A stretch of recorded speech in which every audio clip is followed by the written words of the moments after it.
Okay, we'll get your key for the rack. Open it up. Turn on all of the toggle switches. Then your microphone will be right here.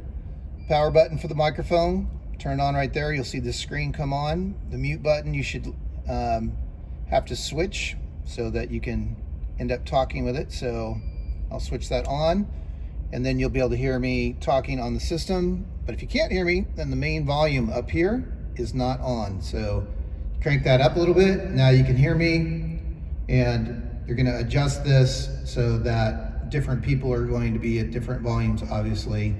And you can get feedback if you put this up too high, and you need to just pay attention to that. Make sure people are not gonna blow up your speakers. So once you have the microphone, you can always mute it by hitting this button. That's very handy. And then basically, if you want to do your Bluetooth, you're gonna go to your phone, look at your Bluetooth settings. You're gonna look for this Bluetooth name, and it shows up here on your cheat sheet. So we're gonna select that. Once that's selected, you wanna make sure that your volume is whatever level you want. On your phone volume, you do not want this volume more than 3/4 at any one time. And you're probably gonna be real happy with it about 1/4 unless you're trying to rock out. So once you're connected, go play your music.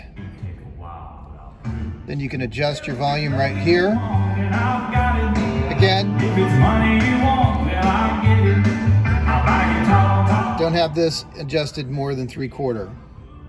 So if you adjust this at 3/4, you can also adjust this one. This is the main volume.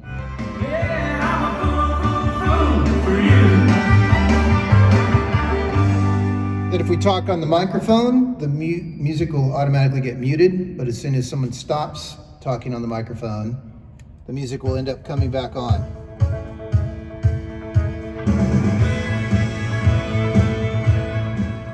This is the output level right here. Make sure that this is not in the red. That's going to be too much, and you're going to have a problem with blowing up speakers if you have this output too far up there. These are all non-touch switches. So just use this master volume, use these switches, and you're good to go. There's a troubleshooting guide on the back of this. So basically, always make sure that this is on. Your microphone needs brand new batteries every time you want to use it, unless you want to be embarrassed because your microphone doesn't work. This is the power for the system. Needs to be always plugged in. There's a GFI, so if the circuit breaker's good, the GFI might have popped on you or is bad if your system doesn't have any power. Thanks very much. Give me a call if you need any assistance.